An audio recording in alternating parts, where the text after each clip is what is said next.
Сәлем достар, бүгін біз голубцы с капустой жасайтын боламыз. Өте дәмді, жұмсақ, сочный. Ол үшін бізге керегі капуста. Бірінші капустаны тазалап аламыз. Қатты жерін ойып алып тастаймыз. Сіздерге менен лайфхак болсын. Капуста егер қатты болса, оны суға салып, жұмсартып жатқанша салафан пакетке салып, микроволновкаға 5 минутқа немесе 6-7 минутқа салып алсаңыздар, өте жұмсақ болып шығады. Капустамыз дайын болғанша, қалған заттарды дайындауға кірісеміз. Пияз бен сәбізді тазалап аламыз. Келесі кезекте біз күрішімізді жуып, жартылай пісіріп аламыз. Күрішті жартылай пісірген себебіміз фаршқа араластырып капустаға ораған кезде күріш өте жай піседі, фарш тез пісіп кетуі мүмкін. Сол себепті жартылай пісіріп аламыз.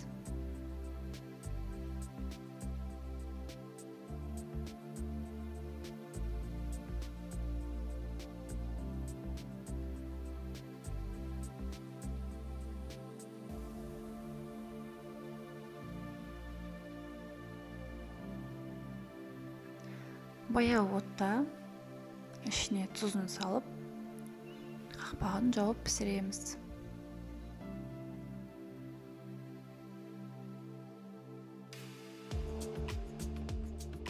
Пиязды өз қалауларыңызша турайсыз. Мен ортасына екіге бөлдім, видеодағыдай етіп турадым.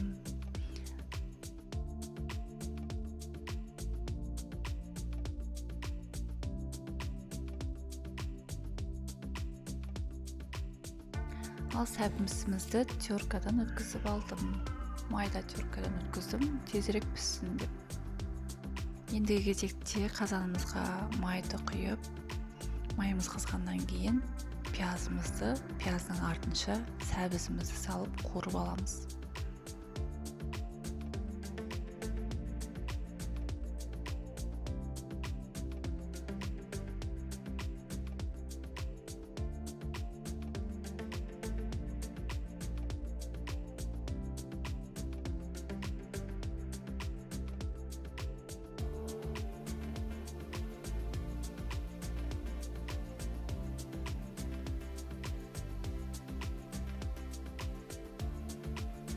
Қуырылып болғаннан кейін томат 2 қасық саламыз.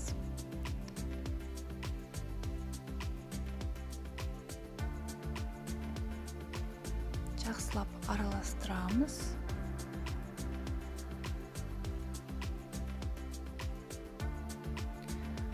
Мен мұздатқыштан түрлі түсті тәтті бұрыштар алып салдым.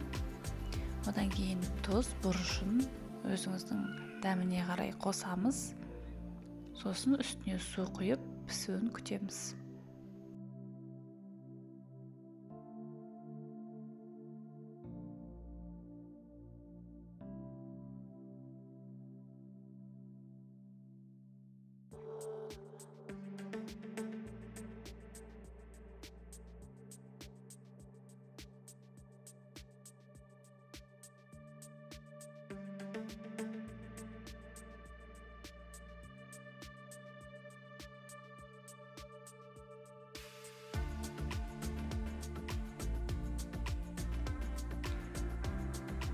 Келесі кезекте біз фаршқа кірісеміз. Фаршқа біз жартылай піскен күрішімізді салдық, сиырдың етінен тартылған фаршты салдық, тұз, бұрышын өзіміздің қалауымызша қосамыз. Бәрін жақсылап араластырып болып, микроволновкадағы капустамызды шығарамыз.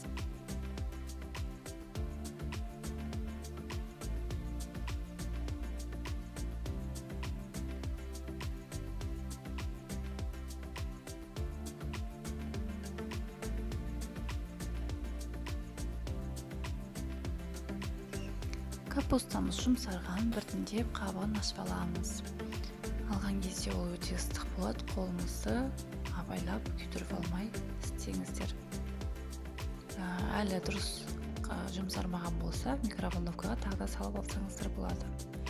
Қалған видеода көріп тұрғандарыңыздай фаршты капустаның ішіне салып орайсыздар. Капустаның жапырағы егер үлкен болса, жартысын орасаңыздар да болады. Бәрін осылай орап шығамыз.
Орап болған голубцыларымызды қайнап тұрған қазанға салып шығамыз. Қазанның суы аз болса, кішкене қоссаңыздар болады, дәмін көріңіздер. Тұз аз болса, тұздан қосыңыздар. Бәрін бір келкі қылып салып шығамыз. Бәрін бірінің үстіне бірін емес, жайып салыңыздар.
Голубцыларымыз салып болғаннан кейін бетіне табақ өстіп бастырып қоясыздар. Табақты бастырғаннан кейін қақпағын жауып, оның пісуін күтесіздер. Видеодағыдай өте жұмсақ, нәзік, ең бастысы өте дәмді.